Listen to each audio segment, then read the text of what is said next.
our wildflower garden. And today I'm going to show you how to harvest seeds from these really tall marigolds. They make a little seed thing like this when they dry out, and you can literally just pop it off, and those are all seeds. You can put that in a brown paper bag for a couple of weeks so it's fully dried out, and then a jar or a Ziploc bag, or you can just let them fall wherever they want. Here's another one.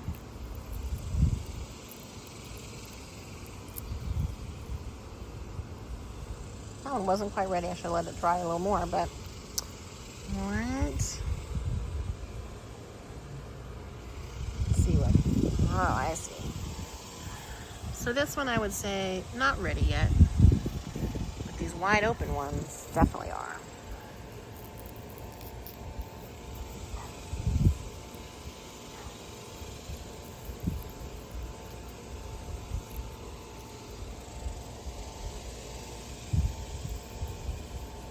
As always, thank you for watching, and don't forget to like, comment, or subscribe.